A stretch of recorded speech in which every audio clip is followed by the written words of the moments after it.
Bastante conhecido, mas o Senhor me dera para compartilhar aqui esta noite e quero entregar aquilo que o Eterno colocara sobre os nossos corações. Evangelho de Jesus Cristo, a qual escreveu Lucas, capítulo de número 5, a partir do verso 1, e o texto sagrado diz: E aconteceu que, apertando a multidão para ouvir a palavra de Deus, estava ele junto ao lago de Genezaré. E viu estar 2 barcos junto à praia do lago, e os pescadores, havendo descido deles, estavam lavando as redes. E entrando num dos barcos, que era o de Simão, pediu-lhe que o afastasse um pouco da terra, e assentando-se ensinava do barco a multidão. E quando acabou de falar, disse a Simão: Faze-te a alto mar e lançai as vossas redes para pescar. E respondendo Simão, disse-lhe: Mestre, havendo trabalhado toda a noite, nada apanhamos, mas que mandas, lançarei a rede. No verso 5, na tradução King James, o texto diz assim: E respondendo Simão, disse-lhe: Mestre, havendo trabalhado toda a noite, todavia, confiando em tua palavra, lançarei a rede.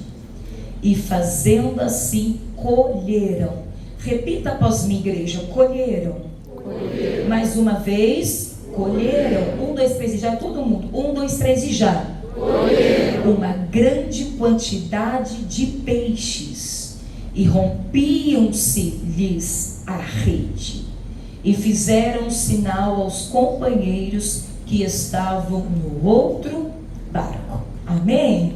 Antes de você se assentar, se você puder olhar para este irmão, para essa irmã que está ao seu lado, com todo carinho, com todo respeito, declare para ele, declare para ela: Jesus está nesta casa.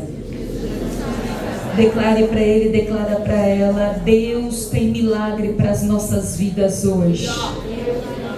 Você sairá aqui com algo grande da parte do Senhor Jesus Cristo. Só quem crê se assente, glórias a Deus, adorando e bendizendo ao nome do nosso Senhor e Salvador Jesus Cristo. Quando nós olhamos para o Novo Testamento, nós vemos 4 evangelhos estes que foram escolhidos por serem mais representativos das comunidades cristãs espalhadas no Império Romano. Mateus, Marcos e Lucas são considerados evangelhos sinóticos por conterem uma grande quantidade de histórias comuns na mesma sequência. Porém, Lucas, ele vai dedicar um espaço da sua escrita de uma forma específica para tratar sobre este acontecimento. Sendo que no Evangelho de Jesus Cristo, ao qual escreveu Mateus, no capítulo de número 4, do verso 18 até o verso de número 22, nós veremos a vocação ministerial desses mesmos homens, sendo eles Simão ou Pedro, juntamente com seu irmão André, juntamente com João e Tiago. Mas sobre a providência de uma pescaria em abundância, somente Lucas vai dedicar um espaço da sua escrita para falar sobre este ocorrido. E nós olhamos para a epígrafe da qual está sobre este texto. O texto vai dizer: Jesus providencia uma pesca maravilhosa. Aonde é que se deu essa pesca maravilhosa? Está no verso de número 1. O texto vai declarar para nós que se deu no lago de Genezaré, que ficava aproximadamente 220 metros abaixo do nível do mar da Galileia, tendo uma extensão de 21 por 14, que tecnicamente é chamado de lago. Sobre os outros autores, nós veremos que chamará este ambiente de mar da Galileia. João, de uma forma específica, por 2 vezes, ele irá chamar de mar de Tiberíades, que ficava do lado oeste. Este ambiente era um ambiente que no tempo de Cristo era um polo de pesca. Havia ali uma indústria de pescaria bem estabelecida neste local. Por quê?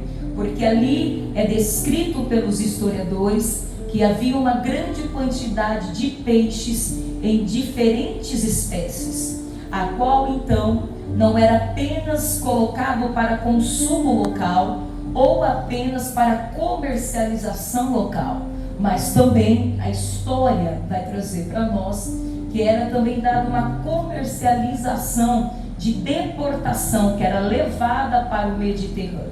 Deste modo, a pescaria neste tempo aqui descrito em Lucas também foi englobada na economia do Império Romano. E diante desta grande comercialização, existe uma variedade de pescadores, existe uma variedade de sócios proprietários, de empreendedores. E dentre esses, nós veremos que o texto, de uma forma específica, ele vai trazer para nós sobre a história de um. E o nome dele aqui no capítulo de número 5 é atribuído como Simão. Em outros também nós veremos como Pedro, em outros também a Bíblia relata como Cefas, em outros também como Simeão. Nós veremos pela história bíblica que Simão, ele é natural de Betsaida. Este homem, ele tem uma casa estabelecida na cidade de Cafarnaum, Marcos capítulo de número 1, verso de número 21. O texto também vai declarar para nós que ele é casado, porque Cristo vai entrar na casa da sua sogra e curar de uma enfermidade. Deste modo, ele tem um matrimônio. Segundo a história também vai relatar que a sua esposa é possivelmente, quando olhamos para 1 Coríntios capítulo de 9, verso de número 5, ela acompanhava Pedro em algumas de suas viagens missionárias até a igreja primitiva. Simão também, ele é irmão de André, tendo também pescaria, assim como profissão, como ele. Nós também veremos na história que Pedro ou Simão, como é declarado aqui mais especificadamente no Evangelho de Lucas, capítulo de número 5, ele vai retratar sobre a sua personalidade. A personalidade de Simão é uma personalidade muito simples, é uma personalidade de um homem do campo, é uma personalidade de alguém que é direto, de alguém que é impossível.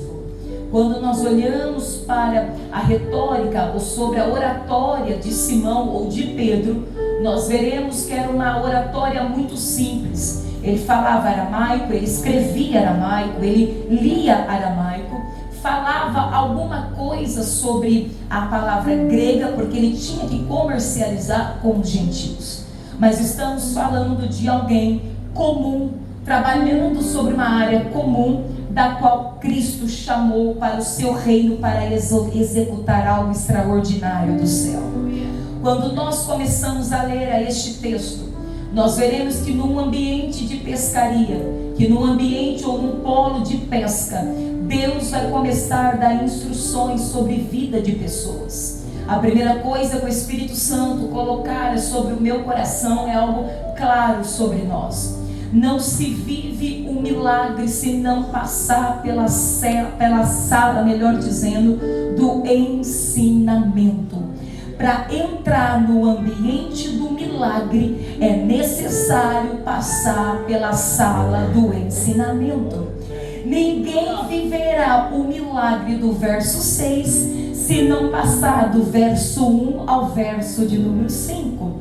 E o verso de número 1 não começa com milagre.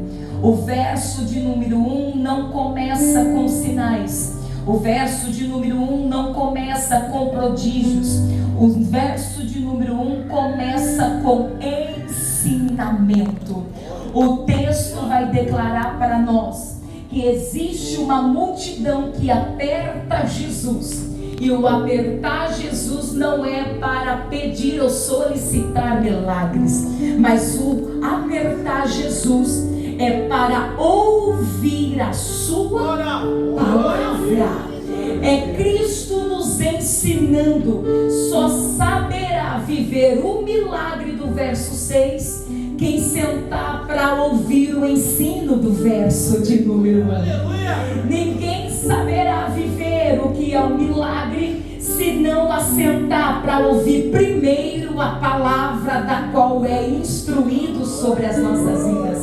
Há uma lição importante: ninguém poderá ficar de pé se primeiro não senta. Ninguém poderá falar se primeiro não aprende. Ninguém poderá ensinar se primeiro não é instruído.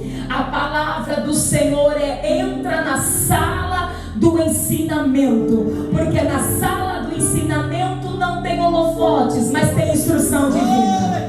A sala do ensinamento não tem uma posição da qual todo mundo te vê, mas tem Jesus te ensinando daquilo que é necessário. A sala do ensinamento não vai te trazer aplausos, mas vai te trazer estrutura, porque o Espírito Santo está retrazendo aqui para nós esta noite.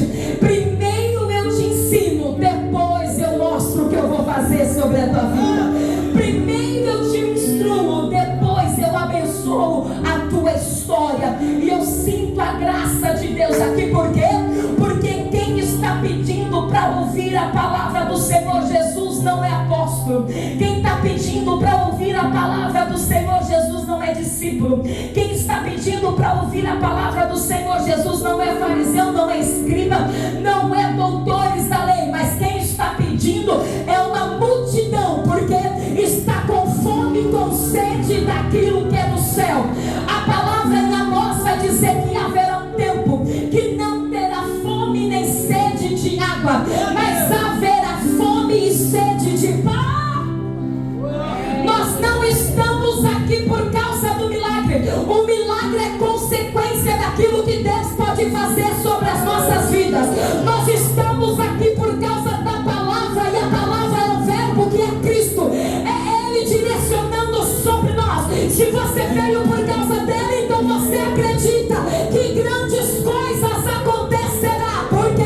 Porque o único que pode mudar a tua vida, a tua trajetória neste ano de 2025 não é a Ariane, não é o pastor, não é os obreiros, mas é a palavra. Porque a palavra faz o que o homem não faz. A palavra faz o que a medicina não faz. A palavra faz aquilo que o advogado não faz. A palavra faz aquilo que a terra não faz. Ariane, o que a palavra faz? Ela muda, ela edifica, ela renova, ela transforma, ela derruba muralhas por terra, ela abre porta, ela abre comportas do céu, ela abre as janelas do céu e tem um cuidado sobre a tua vida. Eu preciso dizer isso porque o Espírito declarou ao meu coração. Não adianta se preparar no janeiro profético se não quer viver a palavra. Deus lindo. Porque, Ariane, nós estamos como aquela mulher samaritana, pastor Rodrigo, de João capítulo de número 4. Estamos carregando cântaro todo dia e vamos para o poço todo dia, sendo que a fonte está do lado e ela passa desapercebida. É Cristo dizendo, primeira coisa, até quando você vai ficar olhando para o poço sendo que a fonte está disponível? Até quando vai ficar carregando o cântaro sendo que a fonte ela está disponível e acessível para você acessar? Só não acessa a fonte quem não quer. É Deus declarando: o que eu tenho para você não é momentâneo, o que eu tenho para você não é simplesmente matar a sua sede momentânea, o que eu tenho para você é eterno e glorioso. É Deus liberando para nós hoje aqui: quem come da minha palavra não se contenta apenas com janeiro profético. Quem come com a minha palavra não se contenta apenas com festividade e com congresso. Quem vive da palavra e ouve a palavra tem fome de Deus na segunda, tem fome de Deus na terça, tem fome de Deus na quarta, quinta, sexta, sábado, domingo, janeiro, fevereiro, março, abril, maio, junho, julho, até a volta de Cristo. É Deus dizendo: eu tenho pra dar, quem quer receber? Eu tenho pra dar, eu tenho pra entregar.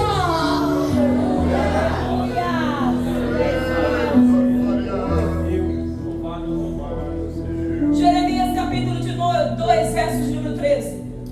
Jeremias vai proferir uma palavra, declarando esta palavra sobre o povo de Israel. Sabe por que sobreveio o cativeiro babilônico? Por duas coisas. Quantas coisas? Primeiro, deixaram a mim o manancial de águas vivas. chamadas cisternas rotas, cisternas que são rachadas. Era Deus dizendo através de Jeremias: o manancial estava disponível a toda hora, a todo momento, porém estavam confiando no reservatório que estava no seu quintal. É Deus declarando: até quando vai se contentar com aquilo que o homem cria e deixar aquilo que eu criei? Isso é lindo, sabe por quê? Porque manancial, pastores, precisava se caminhar à juventude de tempo, e chegando lá pegava aquilo que era puro, limpo, sim ou não? Reservatório não, criado pela mão de homem. A chuva cai, consequentemente a sujeira também. Só que o povo está dizendo: o que está aqui está bom, eu vou deixar o que é de lá de lado. Se contentando com aquilo que está parado e deixando aquilo que está em movimento de lado. Alguém está entendendo? Ouvir a palavra é nós entender que nós precisamos de manancial e não apenas de reservatório. Reservatório é tudo aquilo que é enlatado, paralisado e não tem vida. Você olha, está dizendo: eu me saciei. Saiu da porta para fora, está dizendo: eu estou com fome de novo, eu estou com sede de novo. Mas quem vai até o manancial, eu sinto Deus. Quem vai até o manancial, ele está dizendo: eu estou saciado, porque o que me veio é do céu, não é da terra. É Deus liberando para nós aqui. O que eu tenho para você não é aquilo que o homem criou, mas é aquilo que eu criei. O que eu tenho para você não é nada para alto, mas aquilo que eu tenho para você é movimento. A pergunta que vos faço, que Deus falou no meu coração: Ariane, até quando vai se contentar com aquilo que está parado, enquanto existe um movimento da minha palavra sendo liberado para viver algo novo, para viver algo grande? É Deus entregando uma palavra sobre as nossas vidas. É tempo de parar de viver de reservatório e ir até o manancial e buscar da fonte de água viva. O que é isso? Leia a palavra, coma a palavra, viva a palavra, ande com a palavra, porque a palavra trará vida e vida em abundância. Vamos lá? Quem vive com a palavra é diferente. Quem vive com a palavra é diferente. Jovem, vem ali, para um pouquinho na minha frente, para um pouquinho. Leva suas palavras, sua Bíblia. Você vai entender. A palavra produz em nós o que qualquer outra coisa não produz. Não produz? O texto está dizendo que ouviu, ou Tiago vai dizer: não sede apenas ouvintes, mas sede praticantes. Porque não adianta ouvir e não praticar. Então a palavra, além de ser ouvida, ela precisa ser colocada em prática. Só que entenda isso: quando a palavra do Senhor é direcionada sobre nós, não é nós mais que direcionamos a nossa vida, mas é a palavra que nos direciona. Vou dizer de novo: quando a palavra vem sobre nós, não somos nós que direcionamos a palavra, mas é a palavra que nos direciona. Quando nós olhamos para a história bíblica, quando nós vemos a vocação de Ezequiel, ele viu os céus abertos. Quando nós vemos a vocação de Isaías, o texto vai dizer que ele viu um serafim. Ele pega uma brasa viva do altar e vai colocar até os lábios de Isaías. Quando nós vemos Jacó, ele vê uma escada, tem anjos que sobem e anjos que descem. Mas Jeremias, capítulo 1, verso de número 4. Olha! Então assim veio o quê? A palavra do Senhor. Não é Jeremias que foi até a palavra. É Deus lindo, aleluia. Mas é a palavra. Pode vir, meu jovem. Aleluia! Glória a Deus! Porque é Jesus dizendo: quando a minha palavra vai ao seu encontro, tudo aquilo que está paralisado começa a ter vida. Volta lá, essa volta correndo para cá, presta a É Jesus dizendo: não é você que foi atrás da palavra, mas é a palavra que veio hoje até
no ensino é amar.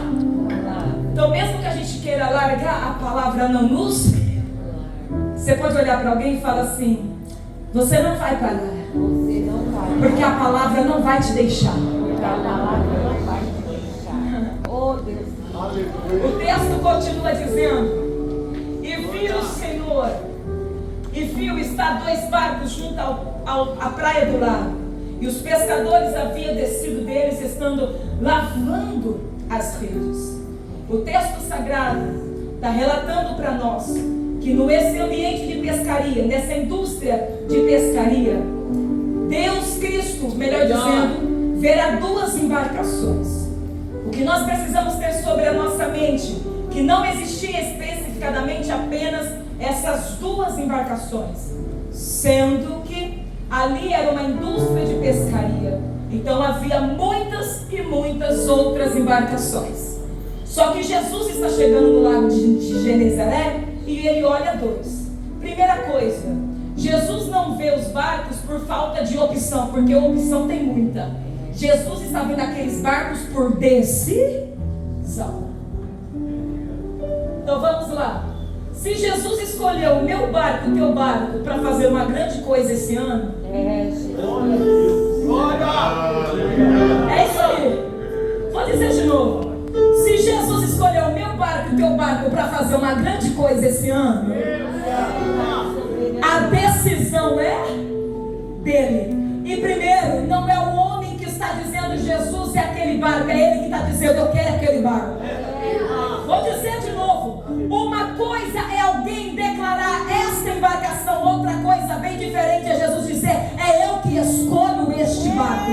Porque tudo aquilo que o homem escolhe é dado como prazo de validade, mas aquilo que vem da escolha de Deus é Deus dizendo: eu não olho a posição do barco, eu não olho o tamanho do barco, eu não estou olhando a aparência do barco. Se ele escolhesse a aparência, a posição do barco, ele tinha escolhido Eliabe, Abinadab e Samar, porque vai chegar seu pai Jessé e vai dizer: esse é melhor, esse aqui tem armadura, esse tem espada, esse sabe lutar. Só que aí Deus é quebrando todo o protocolo, está dizendo: eu não quero saber do que está por fora, eu quero saber do que está por dentro.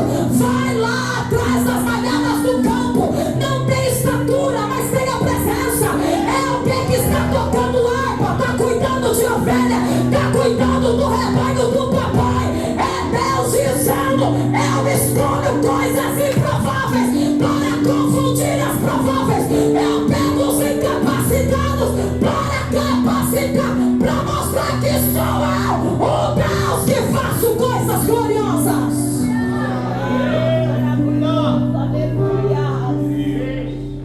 Então a escolha do barco não é por falta de opção, mas é por uma decisão divina. Irmãos, e qual é o cenário desses barcos? Primeiro, noite ruim. Cenário, noite ruim. Sentimento, frustração. Por quê? Nenhum resultado, meu irmão. Qual é o sintoma? Cansaço. Pescou toda a noite. Toda a noite. E nada apanhou. Perceba-se que o cansaço é reforço repetitivo ou esforço repetitivo sobre uma determinada função, da qual você faz de maneira intensa porque você acredita que aquilo ali vai gerar resultado. Só que o Espírito Santo falou claramente ao meu coração: Ariane, não é barco cheio, rede cheia que revela quem você é. Mas é o barco vazio, com rede vazia, que revela a persistência que você tem. E eu sinto a graça de Deus para dizer isso, porque eu estou vendo alguém que pescou a noite toda, mas não desistiu. Tentou mais uma vez. Não, vou dizer de novo. Lançou a rede uma vez, nada pescou, mas não parou, não retrocedeu. Tentou mais uma vez. Lançou de novo, não pegou nada, não apanhou nada, mas tentou mais uma. Estou falando com pessoas aqui esta noite que tentou, mas nada apanhou. Mas olha que você sentado aqui adorando e exaltando o nome do Senhor. Porque a revelação do barco não está no que o conteúdo que está dentro, mas é sobre a persistência daquilo que você emana para conseguir do lado de fora. É Deus liberando sobre vida de homens e de mulheres aqui esta noite. Enquanto você tentava, Deus via e percebia a sua persistência. É por isso que Ele te trouxe no janeiro profético. E você está fazendo esses 12 dias. Para quê, Ariane? Porque Ele está dizendo: eu estou aperfeiçoando a tua fraqueza. Eu estou dando renovação para a tua fraqueza. Eu estou dando ânimo para a tua alma. Eu estou alimentando o teu espírito. Eu preciso liberar. Deus está dando renovação de força, de vigor, de graça e de poder sobre a tua vida. Eu estou vendo alguém que está cansado, que está frustrado, mas está tentando uma vez mais. Eu preciso dizer isso. É Deus dizendo para nossas vidas: mesmo que não tenha o resultado que você espera, tente um pouco mais. Mesmo que você não alcança aquilo que você deseja, tente um pouco. Porque Deus dizendo: enquanto você persiste naquilo que você acredita que trará resultado, eu chego no seu limite e mostro que sou eu, Deus, que tenho cuidado da sua história. E eu preciso que você entenda isso. Essa do capítulo 1, a partir do verso 13, o texto vai dizer: quanto mais afligiam, tanto mais se multiplicavam e tanto mais cresciam. É Deus dizendo: o cansaço não para, o cansaço eleva, o cansaço não para, o cansaço fará você viver coisas maiores e imagináveis.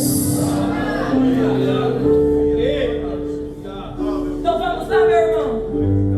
Isaías 40, capítulo 40, verso de número 29. Ele faz forte o cansaço, multiplica as forças de quem tem nenhum vigor. É Deus dizendo: se você puder levantar a mão direita, eu estou te dando força hoje. Se você puder levantar a mão esquerda, eu estou te dando vigor hoje. Mão direita, força. Mão esquerda, vigor.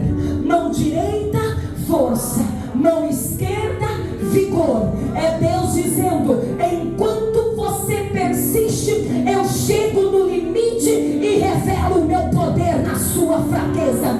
Enquanto você persiste, eu chego no seu limite e revelo o meu poder na sua fraqueza.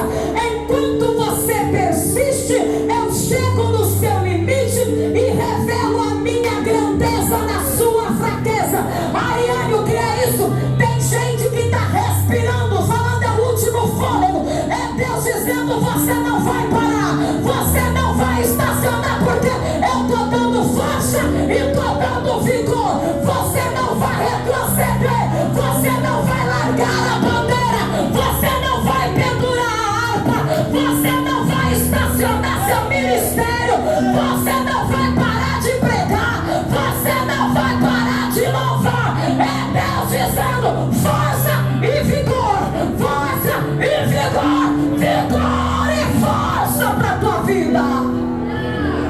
Ah, meu filho, aleluia. Existe Simão, que ele está cansado, frustrado de ter pescado a noite toda e nada ter retirado. Mas no verso de número 2, a persistência deste homem, o texto continua dizendo, declarando para nós: havendo descido deles, nada havia apanhado em suas redes, e lavava as redes. Mas no capítulo 4 de Mateus, do verso 18 em diante, eu amo, porque o texto vai dizer: não é que ele lava, pastor, que ele está consertando. Ele não está lavando apenas as redes, ele está consertando as redes. É Deus, pastora Cris, trazendo aqui para nós: não se trata apenas de lançar a rede, é necessário também a maneira que nós tratamos a rede. Jesus. redes era uma forma de sino, que nas extremidades tinha peso de chumbo, e eram lançadas essas redes. Por causa dos chumbos que haviam nas extremidades, elas se afundavam. Quando elas se afundavam, eles puxavam então uma corda, e ali saíam a pescaria deles. Mas, de fato, quando se puxava, também se trazia vegetações ou restos de algumas coisas que ali estavam existentes. É quando então era necessário a limpeza para que pudesse refazer novamente o trabalho. E não somente isso, vendo que havia enlarguecido as redes, era necessário fazer reparos necessários. Vai doer, mas é para nós aprender, porque Deus puxou minha orelha primeiro. Só pode viver o peso de uma colheita quem conserta a rede. Se não conserta a rede, não saberá carregar o peso de uma colheita. E vamos lá, nós estamos falando de consertar e não de customizar. Consertar a rede é você alinhavar, é você coser, é você ajustar os pontos daqueles que estão enlarguecidos para eles ficar miúdos, para que quando pegar o peixe ele não possa sair, não pode se esvaziar, você não possa perder. Ariane, o que é customizar? É deixar largo da maneira que está e começar a personalizar com aquilo que eu quero. Só que é Deus dizendo, 2025 não é ano de você personalizar a ferramenta que nem a sua.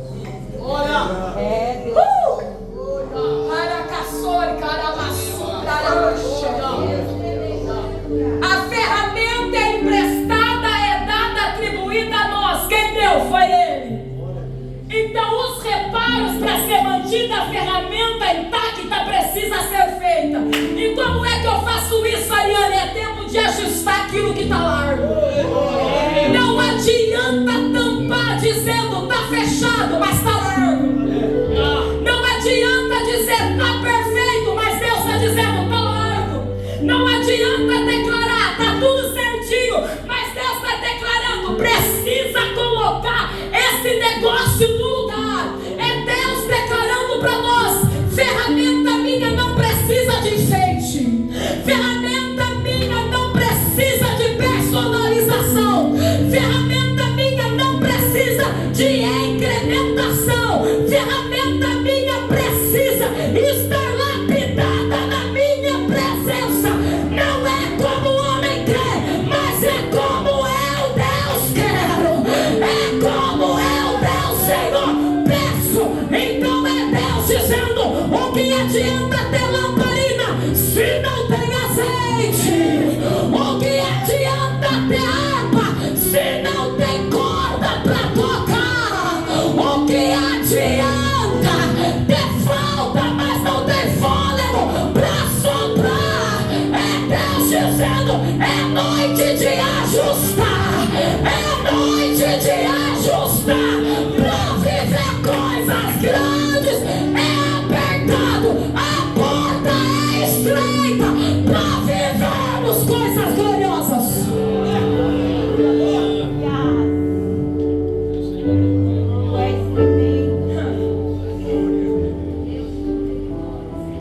O texto vai dizer que Simão não tem dificuldade em ajustar aquilo que está largo.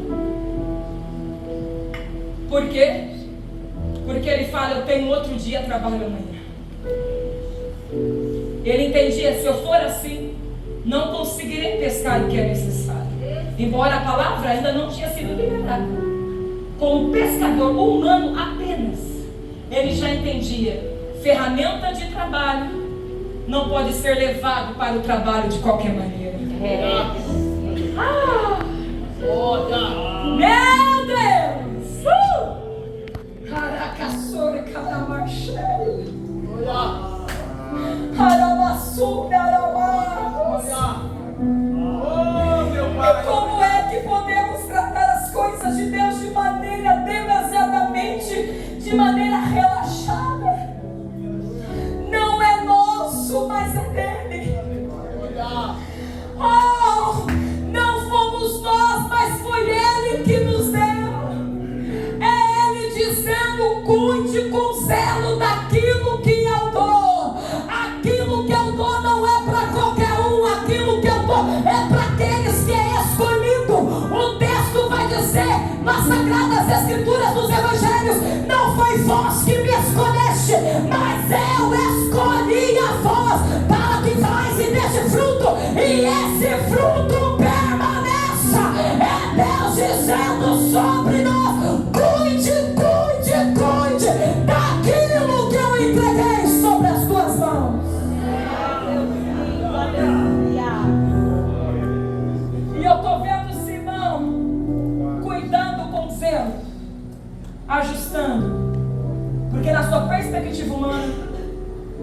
voltar a pescar.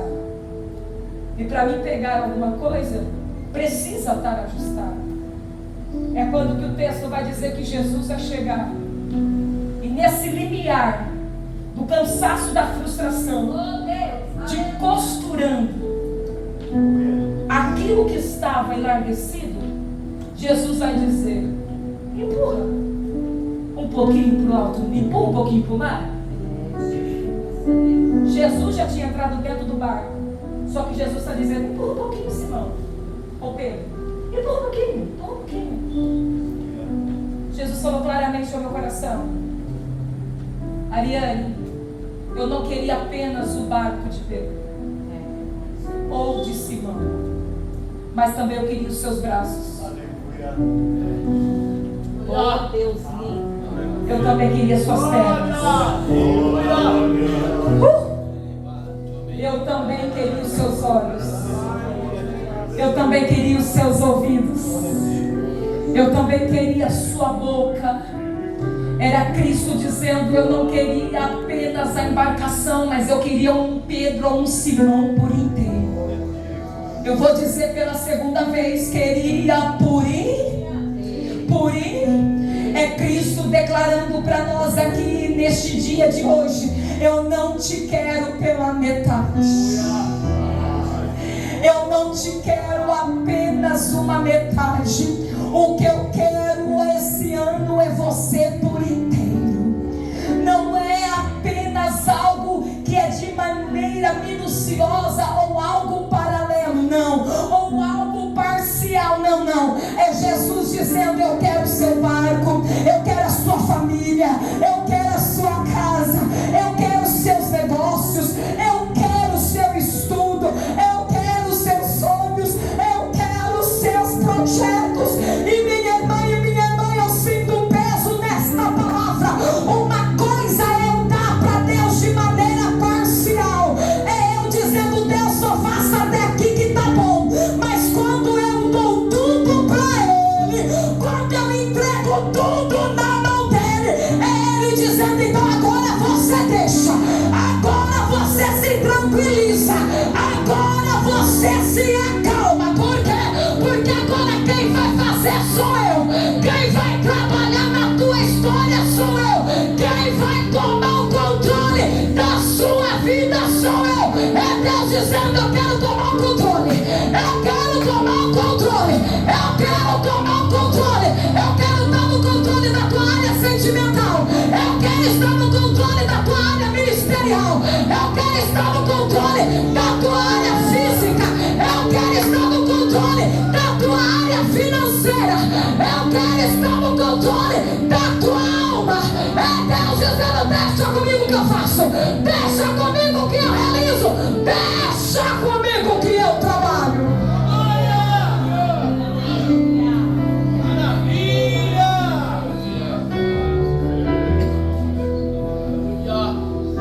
Eu estou vendo Jesus dizendo: Pedro, eu não quero apenas o que você tem, mas eu quero também aquilo que você é. Porque eu vou usar diante da minha presença. E o texto vai dizendo que o irmão Pedro, ou Simão que está aqui em Lucas, empurra. Quando Cristo termina o discurso, Jesus vai dizer: agora o negócio é com você. Perceba que até aqui o ensino foi para aqueles que são a multidão, aqui é para todos os ouvintes, mas agora de uma maneira específica. É você. De maneira específica. É você. E só quem se entrega por inteiro vai para águas profundas.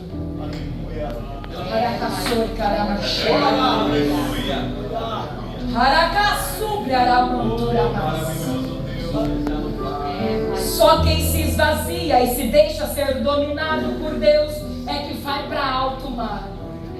E vamos lá, igreja, eu preciso dizer isso. Profundidade é uma escolha. Profundidade é uma decisão. Não adianta ter grande estatura se não tem nada de profundidade.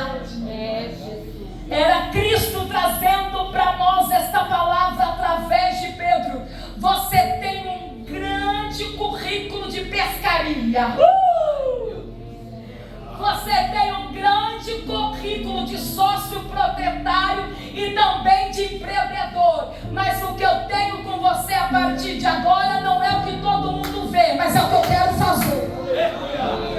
Ah, meu irmão! E a profundidade, meu jovem, que Deus tem para a nossa vida, ninguém vê, é só Ele e você, você e Ele.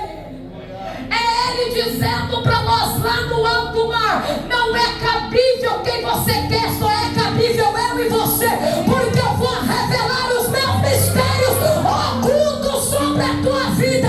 Ah, eu sinto Deus, é no secreto que você conhece Deus, é no secreto que Ele revela o escondido e o profundo. Você não precisa de altar, você não precisa de microfone, você precisa entrar no teu quarto, fecha a tua porta, profundidade e escondido, profundidade e escondido.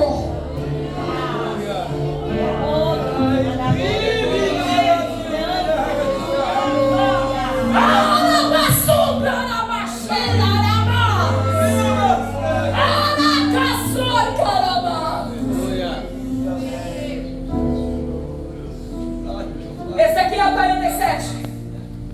Mede 1000 côvados, tornozelo. Mais 1000 côvados, joelho. Mais 1000 côvados, lombos. Mais 1000 côvados. Não consigo, preciso.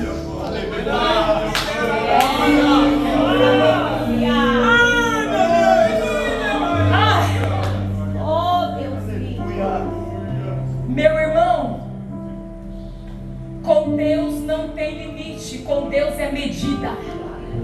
Eu vou dizer de novo. Deus não trabalha com limite, Deus trabalha com não é a água que sobe, é Ezequiel que? Ah, eu sinto Deus. Eu vou dizer de novo. Não é a água que sobe, mas é Ezequiel que? Tá no tornozelo, não tá bom não, Senhor, eu quero mais, então vai pro joelho. Mas não tá bom não, Senhor, eu quero mais, então vai pro lombo. Não é a água que tá subindo, é Ele que tá dentro. É Deus dizendo: toda vez que você desce, a água sobe.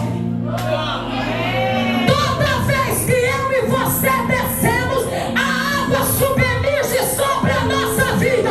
É Deus dizendo: eu tenho muito mais além daquilo que você imagina. Nesse ano de 2025, saia do tornozelo, vai para o joelho, passa o joelho, vai para os lombos. Não tá bom, é Deus dizendo: vai andando, vai andando, vai andando, porque eu tenho algo extraordinário sobre a tua história.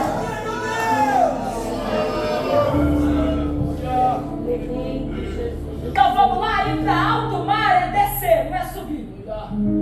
É descer. Então, se a gente quer viver algo extraordinário, sobrenatural no ano de 2025, é descer. Você pode olhar pelo menos para 2 pessoas e diga: é descer, minha irmã, meu irmão, é descer. Oh, Deus. Só que vamos lá, caminhamos para o final já. O texto vai dizer que quando está em alto mar, Jesus vai dizer: lançai a rede. Simão Pedro vai dizer: mestre, trabalhamos nada pã, a noite toda e nada pã. Todavia, vou ficar a tradução King James, confiando na tua palavra, lançarei a. De novo, meu jovem, aqui comigo. Traz a Bíblia, traz a Bíblia.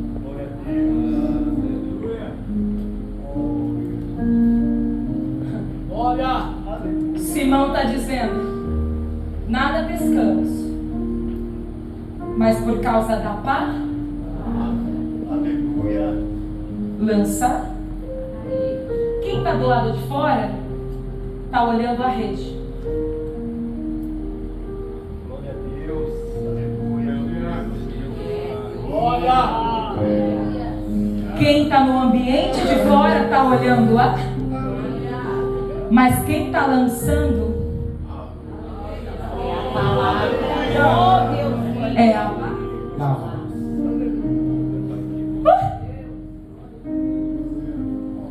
A questão é que quem está do lado de fora não vai entender algumas coisas que você vai fazer nesse ano. Eu estou me arrepiando. Ai, como eu sinto a graça de Deus.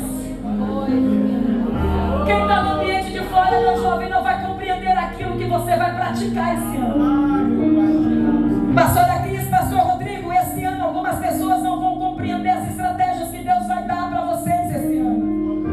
Igreja, quem estará no ambiente de fora não compreenderá o que você vai realizar em algumas áreas da tua vida esse ano. Mas enquanto estão olhando a rede, meu jovem, só você sabe que você está carregando uma palavra.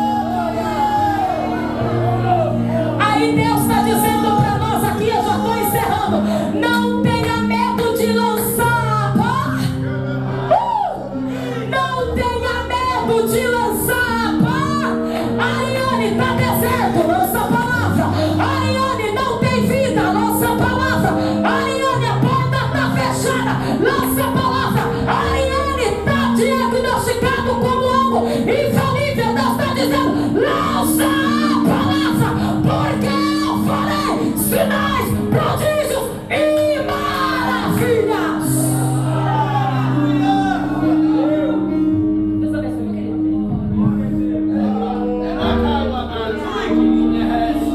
A rede é apenas o casulo para Deus esconder aquilo que Ele já liberou sobre a tua vida. Por que, Arane? Porque não é todo mundo que está preparado para entender os mistérios de você e Deus. Não é todo mundo que vai compreender a excelência daquilo que Deus falou apenas com você e a outra pessoa não ouviu. É por isso que Deus está dizendo, pode ser taxado de doido, pode ser taxado de louco, mas você está debaixo da minha, e eu preciso liberar. Se você está com a palavra, não tem potestade que fica de pé. Se você tem a palavra, não tem grilhão que permaneça. Se você tem a palavra, não tem nada que possa permanecer. Pode vir obra de macumbaria, feitiçaria, mandiga, olha ao contrário. É Deus dizendo, não vai prevalecer. A minha palavra é a minha palavra, é a minha palavra.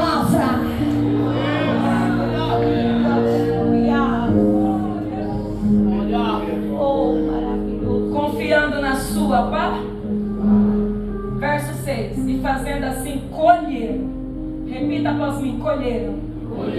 Mais uma vez, colheram. Peixe não se come. Peixe se apana.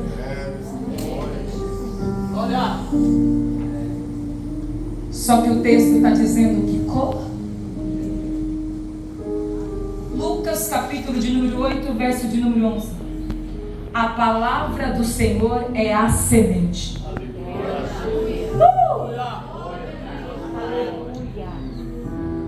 Quando Simão está lançando,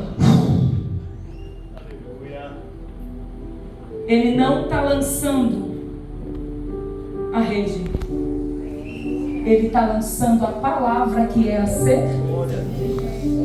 Quem semeia, colhe. Se coloca de pé.